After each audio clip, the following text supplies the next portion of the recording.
तो क्या न्यूमेरिकल दिया गया है, किसी वस्तु का भार पृथ्वी की सतह पर 60 न्यूटन है, ठीक ना। तो चांद की सतह पर इसका भार कितना होगा। तो एक कॉन्सेप्ट बताए थे कि चांद की सतह पर जो है पृथ्वी का, चांद की सतह पर वस्तु का भार जो होता है वो पृथ्वी का 6वां भाग होता है, ठीक ना। पृथ्वी क्या होता है, 6वां भाग। यदि पृथ्वी पे माने पृथ्वी पे जितना है पृथ्वी बटे 6, पृथ्वी बटे 6, ठीक ना। पृथ्वी पे जितना ही भार है उसमें यदि 6 से हम भाग लगा देंगे तो क्या होगा, चांद पे भार उसका क्या होगा, निकल जाएगा, ठीक ना। तो यदि पृथ्वी पे मान के चलो 60 न्यूटन है, 6 से तुम भाग लगाएगा, 6 दही 60, कितना बन जाएगा 10 बन, तो चांद पे उसका भार कितना होगा 10 न्यूटन, ठीक ना। लेकिन थोड़ा इसको क्रम में बना देते हैं। तुम्हारा दिया है, ये जो वेट दिया गया है, कहाँ का वेट दिया गया है, पृथ्वी का। वेट ई लिखेंगे, इसका मतलब weight of earth, weight of earth ये दिया है 60 न्यूटन, ठीक ना। क्योंकि भार को हम लोग वेट कहते हैं, इंग्लिश में कहते हैं ना। तो वेट ऑफ अर्थ ये इतना न्यूटन दिया गया, ठीक ना। हमको निकालना क्या है, हमको निकालना है वेट चांद पर। चूंकि मतलब क्या हुआ यहाँ पे, मून, वेट ऑफ मून, ठीक है। चांद पे भार कितना होगा, तो पृथ्वी का 6वां भाग होता है, तो वेट ऑफ अर्थ गुना 1/6, ठीक है। पृथ्वी कितना भाग होता है, 6वां भाग। तो वेट ऑफ अर्थ जो वो कितना दिया गया है 60 न्यूटन गुना 1/6, तो 6वां भाग है ना ये, 1 गुना डब्ल्यू करें, डब्ल्यू होगा बटे 6, W/6 घटा दो, 14 60, यानी इसका भार जो होगा चांद वो कितना होगा 10 न्यूटन होगा, यहाँ कह सकते ना। अतः चंद्रमा पर वस्तु का भार बराबर 10 न्यूटन है। उस चीज का भार चांद पे कितना आ जाएगा होगा 10 न्यूटन, नोट करो इसको।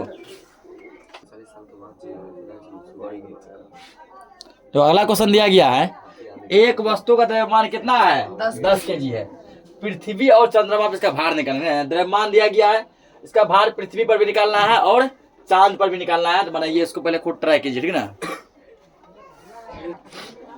तो नहीं बना किसी से, देखो इधर क्या देख, किसी वस्तु का द्रव्यमान दिया 10 kg, ठीक ना। तो पृथ्वी पर और चांद पर दोनों ही जगह से क्या पूछा गया है, भार पूछा गया है, ठीक ना। तो हम जानते हैं कि द्रव्यमान कभी नहीं बदलता है, द्रव्यमान कभी भी नहीं बदलता, ठीक ना। द्रव्यमान क्या होता है, द्रव्यमान हर जगह समान होता है ना। अगर पृथ्वी पे द्रव्यमान है 10 kg, तो चांद पर भी कितना होगा 10 kg होगा। क्योंकि कल ये कॉन्सेप्ट बताया, कल के लेक्चर में बताया गया था ना कि द्रव्यमान जो है ये हमेशा हर जगह क्या रहता है, समान रहता है। द्रव्यमान कभी भी नहीं बदलता है। बदलता क्या है, भार बदलता है, बोले थे ना। भार क्या होता है, बदलता है। और बता दें कि द्रव्यमान कभी 0 भी नहीं हो सकता है, लेकिन भार क्या हो सकता है, भार 0 हो सकता है, ठीक ना। तो यहाँ देखो, अगर मान के चलो, ठीक ना, अगर तुम्हारा जो है अगर तुम्हारा द्रव्यमान यहाँ पे कितना है 10 kg, तो यदि पूछता पृथ्वी पर द्रव्यमान कितना होगा, तो पृथ्वी पर द्रव्यमान कितना होता 10 kg। अगर पूछता चांद पर द्रव्यमान कितना होगा, तो चांद पर भी कितना होता 10 kg। लेकिन द्रव्यमान नहीं पूछा, दिया है द्रव्यमान, पूछ क्या लिया है, भार पूछा गया है। पूछा है ना कि अगर किसी वस्तु का द्रव्यमान जो है 10 kg है, तो चांद और पृथ्वी दोनों जगह भार कितना होगा। द्रव्यमान पूछता ना, पृथ्वी चांद सब जगह 10 kg होता है, क्योंकि द्रव्यमान कभी भी नहीं बदलता है। यहाँ पे लिखेंगे हम लोग दिया है, दिया है क्या, भार दिया, द्रव्यमान दिया है, द्रव्यमान को लिखते हैं m से। किससे लिखेंगे, m से। m का मान दिया गया तुमको 10 kg, ठीक ना। m का मान कितना दिया है 10 kg। तो पहले तुम क्या निकालो, इसका पहले इसका तुम भार निकाल लो, ठीक है। कहाँ पर, पृथ्वी पर, पृथ्वी पर भार, ठीक है। तो इसको क्या लिखेंगे, वेट ऑफ अर्थ लिखेंगे ना, वेट ऑफ अर्थ बराबर, इसका फॉर्मूला बता रहे W बराबर, कल ही बताया गया था mg, बताया है W बराबर mg। m का मान कितना 10 है गुना g का मान हम लोग कितना जानते हैं 9.8 जानते हैं ना। ये तुमको हो गया, तो 10 नमा 90.8 ये होगा ना न्यूटन। यानी कि जब पृथ्वी पर इसका भार कितना होगा, तो पृथ्वी पर इसका भार जो है 90.8 न्यूटन होगा, ठीक ना। 90.8 न्यूटन, कुछ गुना करो तो कितना होगा ना, मतलब पॉइंट हट गया, एक अंक पॉइंट यहाँ लगेगा 998 होगा ना। देखो 9.8 गुना 10, मान के चलो ये 98 है, 98 गुना 10 180 हुआ। एक अंक के बाद पॉइंट, एक अंक के बाद पॉइंट लगा दो, तो पॉइंट का जीरो वैल्यू होता है, ये हट गया ना। 98 न्यूटन, कितना न्यूटन? देखिए हमको पृथ्वी पे निकाल लिए ना, तो चांद पे निकालना है, लेकिन यहाँ चंद्रमा पर भार, चंद्रमा पर भार, इसको क्या लिखेंगे? वेट ऑफ मून बराबर। अभी जस्ट बताइए पृथ्वी का क्या होता है? 6वां भाग होता है, तो वेट ऑफ अर्थ गुणा 1/6, 6 से भाग दे दिए। और वेट ऑफ अर्थ कितना है? 98 है, गुणा 1/6 है ना। तो अब क्या 6 से तुम 98 में डिवाइड लगाओ, क्या? तो 6 से तब तो 98 में डिवाइड लगाएगा, 6 एकम 6 हुआ, कितना बचा? 3 पे 8 38, 6 के 36, 2.0, छोतिया 18, 2, फिर इस के बाद 0, छोतिया 18, यानी फिर यहाँ 2 आएगा, फिर छोतिया 18, डॉट डॉट डॉट डॉट 3 3 3 3 3 आते रहेगा, ठीक ना। उतना नहीं लिखेंगे, 2 को 3 ले लो, 16.33 न्यूटन, ठीक ना। यानी कि उसका भार जो है पृथ्वी पे होगा 98 न्यूटन और चंद्रमा पे होगा 16.3 न्यूटन। नोट करो इसको। तो अगला हेडिंग क्या दिया? दाब, ठीक ना, जिसको इंग्लिश में क्या बोलते हैं? प्रेशर। दाब को क्या बोला जाता है? प्रेशर, ठीक ना। तो दाब हमेशा क्या होता है? हमेशा ये 2 वस्तुओं के बीच लगता है, कम से कम 2, ठीक ना। 2 से अधिक जितना हो जाए, लेकिन मिनिमम ये कितने वस्तु के बीच लगेगा? 2 वस्तु के बीच। हो सकता है एक वस्तु गतिशील हो, एक स्थिर, तब भी दाब लगेगा। हो सकता है दोनों गतिशील हो, तब भी क्या लगेगा? दाब लगेगा। हो सकता है दोनों स्थिर हो, तब भी क्या लगेगा? दाब लगेगा, ठीक ना। तो जब 2 वस्तु एक दूसरे के संपर्क में रहते हैं तो दोनों परस्पर बल लगाते हैं, ठीक ना। मान के चलो 2 वस्तु का ऐसे लाए, दोनों एक दूसरे पे क्या कर रहा है? बल लगा, ये लगा रहा है इस पे बल, ये किस पे लगा रहा है? इस पे बल लगा रहा है, ठीक ना। जो उनके संपर्क सतह के क्षेत्रफल पर निर्भर करता है। कितना बल लगेगा वो क्षेत्रफल पर निर्भर करता है। क्षेत्रफल मतलब जगह, ठीक ना। क्षेत्रफल मतलब जगह, कि जिसका जगह जितना ज्यादा है उस पर कितना बल लगेगा, जिसका जगह कम है उस पर कितना बल लगेगा, ठीक ना। अगर मान लो सुई का नोक, सुई मान लो है बहुत पतला होता है, उसका क्षेत्रफल मान के चलो इतना छोटा होता है ना, कि जो कि एक मार्कर के पॉइंट से भी ज्यादा कम होगा। मार्कर का पॉइंट भी कम से इतना मोटा निकल गया ना, इससे भी कम होता है। सुई का नोक बहुत पतला होता है ना, उसका क्षेत्रफल उतना ही है। इस बोर्ड का क्षेत्रफल देखो, ये इतना बड़ा, इतना एरिया इसका बोर्ड का क्षेत्रफल है ना। वो निर्भर करता है कि जिसका क्षेत्रफल कम होगा उसमें कितना दाब लगेगा, जिसका क्षेत्रफल ज्यादा होगा उसमें कितना दाब लगेगा। ये 2 वस्तुओं के बीच का क्षेत्रफल पर निर्भर करता है किसमें दाब कितना लगेगा। इसे समझने के लिए हम दैनिक जीवन में घटने वाली कई घटनाओं का उल्लेख कर सकते हैं। जैसे दिया, सर्कस में एक पहलवान अपने ऊपर एक हाथ को चढ़ा लेता है, ठीक ना। अपने ऊपर एक हाथी को चढ़ा लेता है। सर्कस में कैसा कभी कोई देखते हैं, कोई एक पहलवान, एक बड़ा सा पहलवान आता है और एक हाथी को अपने ऊपर उठा लेता है। एक हाथी को अपने ऊपर क्या करता है? उठा लेता है, ठीक ना। चढ़ते समय यह देखा जाता है कि वह पहलवान अपने ऊपर एक तख्ता रख देता है, ठीक ना। पहले वो क्या करता है? अपने ऊपर क्या रखता है? एक बड़ा सा तख्ता रखता है, और फिर उस तख्ते पे किसको रखता है? हाथी को रखता है।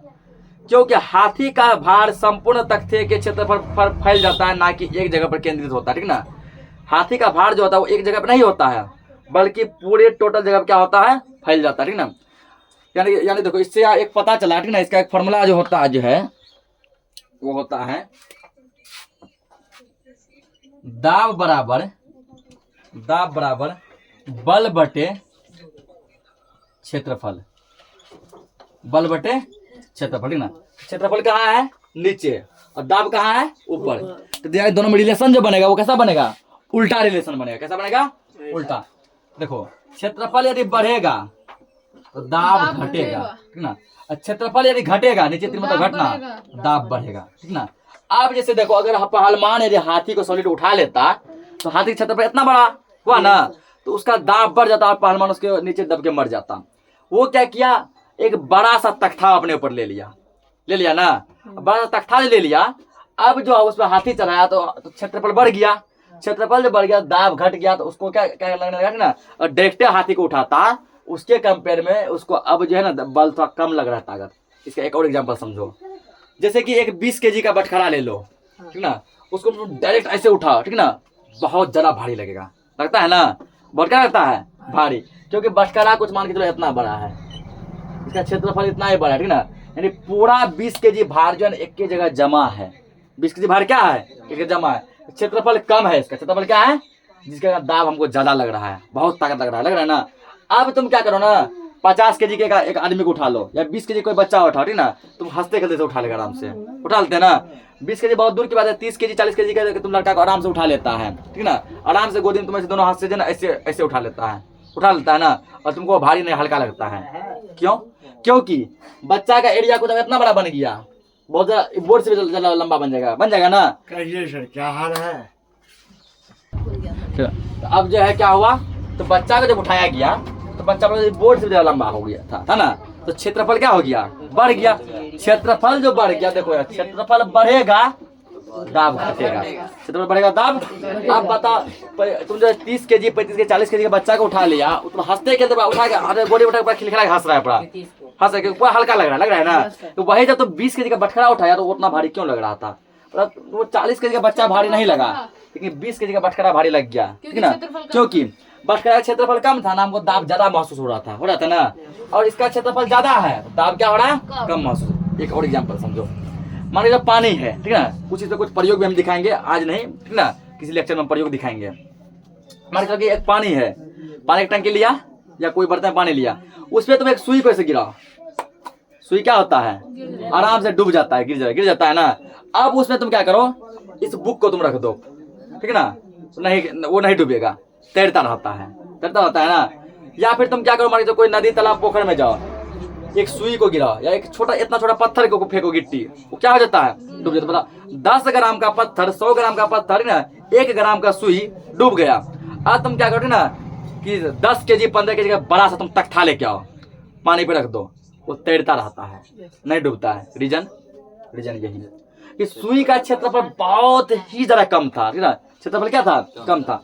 जिसका क्षेत्रफल जितना कम होगा, जितना ज्यादा, वो उतना ही ज्यादा दाब लगाएगा। जिसका क्षेत्रफल जितना ज्यादा होगा वो उतना ही कम दाब लगाएगा, ठीक है ना। तो सुई का क्षेत्रफल बहुत ही ज्यादा कम होता है ना। क्षेत्रफल का नोक को कहते हैं, नोक के कितना जगह होता है, नोक में हल्का सा नाम मात्र जगह होता है ना, ठीक है ना। तो उसका क्षेत्रफल दाब वो बहुत ज्यादा लगा रहा है, बहुत ज्यादा दाब लगा रहा है। इसका जैसे दिए पानी को चिरते हुए अंदर जाकर डूब गया, ठीक है ना। गिट्टी का क्षेत्रफल इतना छोटा होता है ना, जो डूब गया। तख्ता का क्षेत्रफल, तख्ता पर बड़ा है, इसका मतलब क्षेत्रफल का ज्यादा है, क्षेत्रफल पर क्या है, ज्यादा है। क्षेत्रफल ज्यादा है, दाब क्या लगेगा, कम लगेगा, जिसके कारण तख्ता तैरता होता नहीं डूब सकेगा। तो दाब उसमें है ही ना, ताकत उसका लगा ही रहा है, ठीक है ना। और यही सब रूप है ना, पानी में नाव चलता है, पनिया जहाज चलता है, पनिया जहाज का क्षेत्रफल बहुत बड़ा होता है ना, जहाज का क्षेत्रफल बहुत बड़ा होता है, वो दाब बिल्कुल कम लगाता है, जिसका पानी में तैरता रह जाता है, ठीक ना।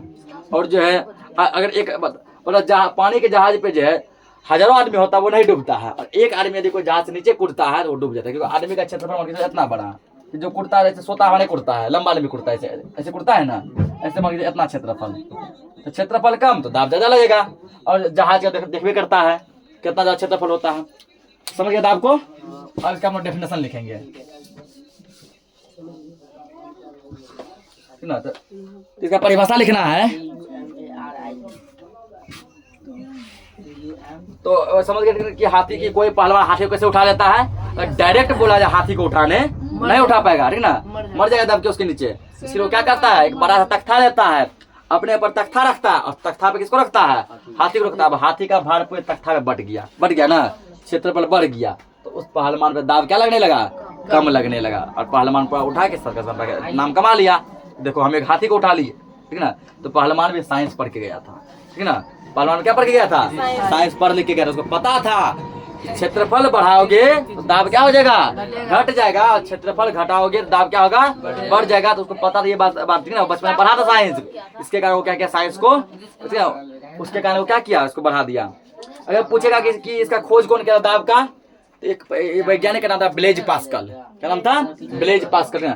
ब्लेज पास्कल ने दाब का खोज किया था, उन्होंने ही पहली बार दाब के बारे में बताया था, ठीक ना। तो ब्लेज पास्कल को हम लोग पास्कल भी कहते केवल, ठीक ना, यानी पास्कल किया, इसलिए इसका ऐसा मात्रा क्या होता है, पास्कल होता है, ठीक ना। पास्कल एक वैज्ञानिक का नाम है। दाब का परिभाषा लिखेंगे हम लोग, तो परिभाषा का बहुत छोटा है, कॉन्सेप्ट था, ठीक ना। लिखेंगे प्रति एकांक, एकांक यानी इकाई, एकांक मतलब इकाई, ठीक ना। प्रति एकांक क्षेत्रफल पर, तो एकांक मतलब क्या होता है, इकाई, इकाई मतलब एक, इकाई मतलब एक। तो प्रति एकांक क्षेत्रफल पर प्रति इकाई क्षेत्रफल पर लगने वाले बल को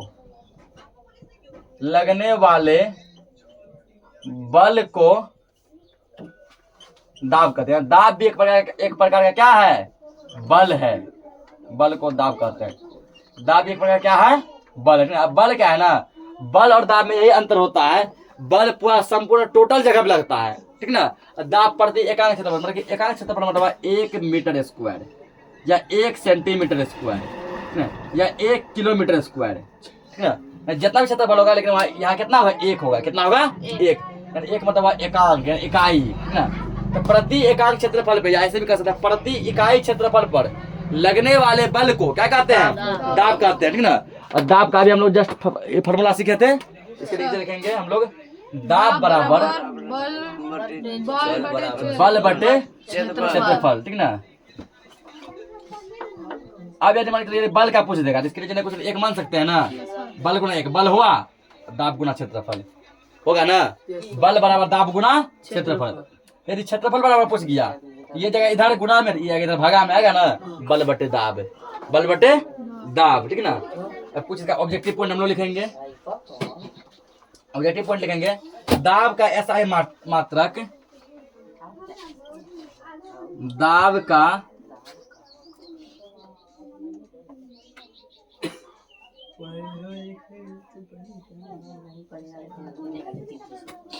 दाब का एसआई मात्रक न्यूटन प्रति मीटर स्क्वायर। अब पूछेगा कि कैसे हुआ? बल का मात्रक क्या होता है? न्यूटन होता है कि बटे है। क्षेत्रफल का मात्रक लिखा है मीटर स्क्वायर। न्यूटन बटे पीछा डंडा कर दो प्रति मीटर स्क्वायर 1, या ऐसे नहीं करेगा न्यूटन मीटर, उसको ऊपर ले जाओ, ऊपर ले जाओ माइनस में होगा ना। Newton metre inverse 2, newton metre inverse 2। तो दाब का ऐसा मात्रक न्यूटन प्रति मीटर स्क्वायर होता है, ठीक ना। ये होता है तो न्यूटन प्रति मीटर स्क्वायर को हम लोग पास्कल भी कहते हैं, ठीक ना। अगला लिखेंगे न्यूटन प्रति मीटर स्क्वायर को क्या कहते हैं? पास्कल कहते हैं। न्यूटन पर मीटर स्क्वायर को पास्कल भी कहते हैं। पास्कल बताते हैं वैज्ञानिक का नाम है, जो जिस वैज्ञानिक ने दाब का खोज किया था उस वैज्ञानिक का नाम था ब्लेज पास्कल। क्या नाम था? Blaise Pascal. तो वो अपने ही नाम पे क्या किया, इसका एसआई मात्रक को रख लिया। दाब का एसआई मात्रक पास्कल कहलाता है। दोनों होता है। अगर ऑप्शन में तुमको दिया पास्कल भी कहते हैं, अगर ऑप्शन में तुमको दिया न्यूटन प्रति मीटर स्क्वायर, दाब का एसआई मात्रक क्या है? अगर ऑप्शन में ये है इस पे टिक करेंगे न्यूटन प्रति मीटर स्क्वायर पे। अगर दिया पास्कल पे तो दाब का एसआई मात्रक क्या होता है? पास्कल। पास्कल भी होता है तो पास्कल पे टिक करेंगे। तो न्यूटन प्रति, अरे दोनों देगा तो ऑप्शन सी देगा तब दोनों। न्यूटन पर मीटर स्क्वायर को पास्कल भी कहते हैं, ठीक ना। अब पास्कल को छोड़कर हम लोग पीए लिखते हैं। इसे संक्षेप में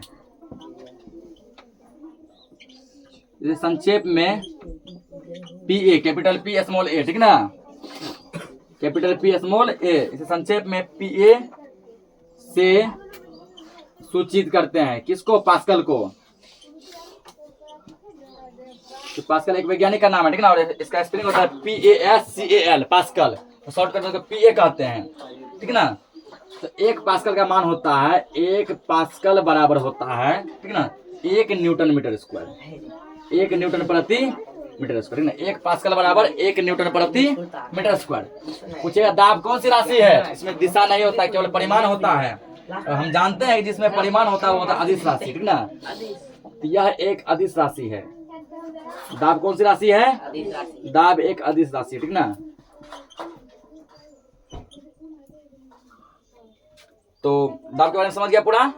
और दाब के बारे में और भी बहुत कुछ है जो कि डिस्कस चलेगा अगले लेक्चर में, ठीक ना। तो आज के इस लेक्चर को इतना ही रखते हैं।